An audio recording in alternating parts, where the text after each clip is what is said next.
देखिए, हमारे और आप में से बहुत से लोग इतिहास पढ़ते हैं, लेकिन बहुत कम लोग ऐसे होते हैं जो इतिहास बनाते हैं। ऐसे ही एक शख्स का नाम है दिलीप कुमार। दिलीप कुमार सिर्फ एक अभिनेता नहीं है, एक दौर है, एक युग है।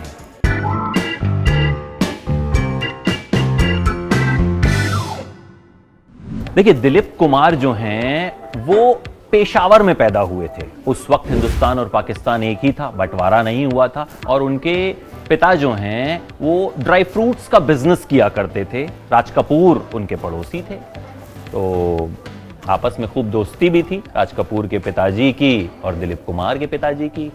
तो अपने बिजनेस को बढ़ाने के लिए दिलीप कुमार के पिताजी ने ये तय किया कि परिवार मुंबई शिफ्ट हो जाएगा। परिवार मुंबई आ गया। मुंबई आने के बाद दिलीप कुमार की परिवार से कुछ अनबन हो गई और वो पुणे चले गए। पुणे जाकर उन्होंने कैंटीन खोली। कैंटीन का बिजनेस बहुत अच्छा चल पड़ा। दिलीप कुमार के पास खूब पैसे भी आने लगे और धीरे धीरे परिवार से रिश्ते अच्छे हो गए। तो दिलीप कुमार ने तय किया कि भाई अकेला क्यों रहूं, चलो अपने परिवार के पास मुंबई चलता हूं। दिलीप कुमार मुंबई आ गए। जो कुछ पैसे जमा किए थे अपने परिवार को दे दिए।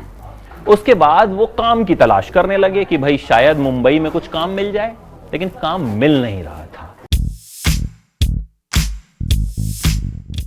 एक दिन यूं ही भटक रहे थे कि उन्हें अपने एक जानकार मिले, डॉक्टर मथानी। उन्होंने डॉक्टर मथानी से कहा कि साहब कुछ काम दिलवा दीजिए। डॉक्टर मथानी ने कहा कि देखो, मेरे पास तो तुम्हारे लिए कुछ काम है नहीं, लेकिन मैं बॉम्बे टॉकीज की मालकिन देविका रानी से मिलने जा रहा हूं। अगर तुम साथ चलना चाहो तो चल सकते हो। अब दिलीप साहब तो खाली ही थे, काम धंधा था नहीं, तो सोचा चलो चल लेते हैं। अब सच संवर कर रहने का जो है उन्हें काफी शौक था। देविका रानी ने दिलीप साहब को देखा और कहा कि भाई तुम तो बहुत अच्छे दिखते हो, एक काम करो, हमारी कंपनी में नौकरी कर लो, जो है फिल्मों में काम करना पड़ेगा और पगार मिलेगी 1250 रुपए महीना। सोचिए, उस वक्त 1250 रुपए महीना बहुत ज्यादा हुआ करते थे। दिलीप साहब को तो यकीन ही नहीं हुआ। उन्होंने पूछा कि क्या सच में इतनी पगार मिलेगी? देविका रानी ने कहा हाँ भाई, सच में इतनी पगार मिलेगी। उस वक्त दिलीप साहब का नाम यूसुफ खान हुआ करता था। असली नाम उनका यूसुफ खान ही है। देविका रानी ने कहा कि देखो, मैं एक फिल्म बना रही हूं, तुम इसमें एक्टिंग कर लो, लेकिन तुम्हें अपना नाम बदलना पड़ेगा। और दिलीप साहब खुद भी चाहते थे कि अपना नाम बदल लें, क्योंकि उनके पिताजी जो थे वो फिल्मों में काम करने के सख्त खिलाफ थे। उन्हें लगता था कि ये सब नौटंकी होती है, इसमें अच्छे घरों के लड़के लड़कियां जो हैं उन्हें नहीं जाना चाहिए। तो दिलीप साहब ने सोचा कि अच्छा है, नाम बदल लेता हूं, पिताजी की पिटाई से भी बच जाऊंगा। दिलीप साहब ने नाम बदल लिया। फिल्म मिल गई, फिल्म के पोस्टर छप गए, लेकिन किस्मत देखिए कि दिलीप साहब की फिल्म का पोस्टर उन्हीं के घर के पास लगा दिया गया। पिताजी ने देखा कि भाई ये तो जो है अपना ही लड़का लग रहा है। तो उन्होंने पूछा कि हाँ भाई क्या है ये चक्कर। तब जाकर दिलीप साहब ने बताया कि मैं फिल्मों में काम कर रहा हूँ। ठीक है, खैर पिताजी धीरे धीरे जो है मान गए और इसी तरह से जो है दिलीप कुमार का फिल्मी सफर शुरू हुआ।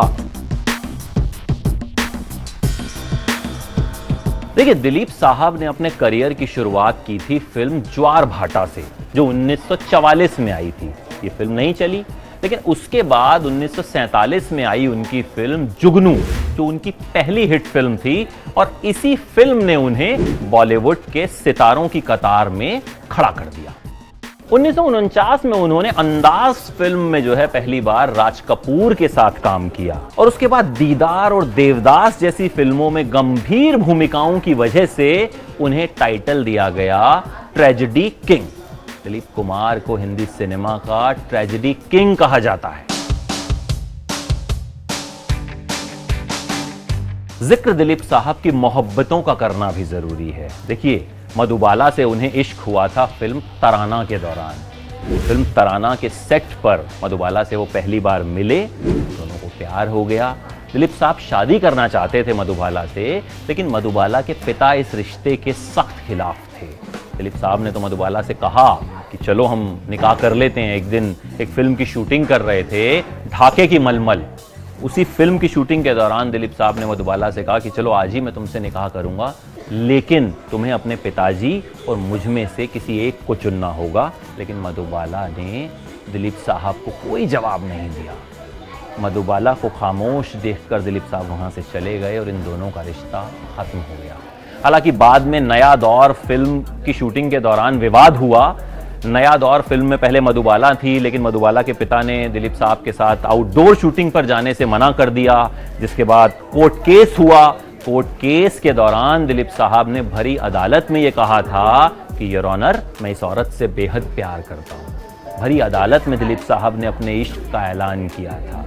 लेकिन मधुबाला से रिश्ता मुकम्मल नहीं हो सका और उसके बाद दिलीप साहब की जिंदगी में सायरा बानो आई, जो उनसे आधी उम्र की थी। दिलीप साहब ने उन्हें बहुत समझाया कि तुम छोटी हो। सायरा बानो दिलीप साहब के इश्क में जो है पूरी तरह से गिरफ्तार थी। तो आखिरकार दोनों की शादी हुई। जिस वक्त शादी हुई दिलीप साहब 44 साल के थे और सायरा बानो 22 साल की थी। और दोनों की जोड़ी जो है वो बहुत शानदार जोड़ी रही। 7 जन्मों का साथ आप इसे कह सकते हैं दोनों का रहा। देखिए, दिलीप साहब ने हीरो के बाद जो है कैरेक्टर रोल्स भी खूब किए। कर्मा हो, सौदागर हो, विधाता हो, उनकी यादगार फिल्मों में से एक हैं। और 1998 में उनकी आखिरी फिल्म आई किला। उसके बाद दिलीप साहब बड़े पर्दे पर नजर नहीं आए और कहीं ना कहीं फंक्शंस में जो है दिख जाया करते थे वो। लेकिन धीरे धीरे ये अपीयरेंस भी जो है वो खत्म हो गया।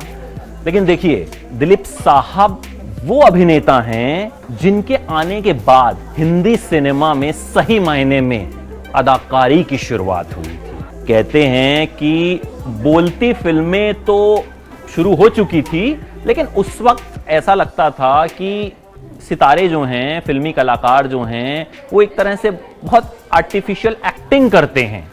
लेकिन दिलीप साहब ने नेचुरल एक्टिंग की शुरुआत की, ऐसी अदायगी की शुरुआत की जिसे देखकर ये लगा ही नहीं कि ये एक्टिंग की जा रही है। इसलिए दिलीप साहब का नाम हिंदी सिनेमा में बहुत ऊंचे पायदान पर आता है। और हिंदी सिनेमा का जिक्र जब भी होगा तो ये जिक्र दिलीप साहब के बिना कभी पूरा नहीं होगा। एबीपी न्यूज आपको रखे आगे।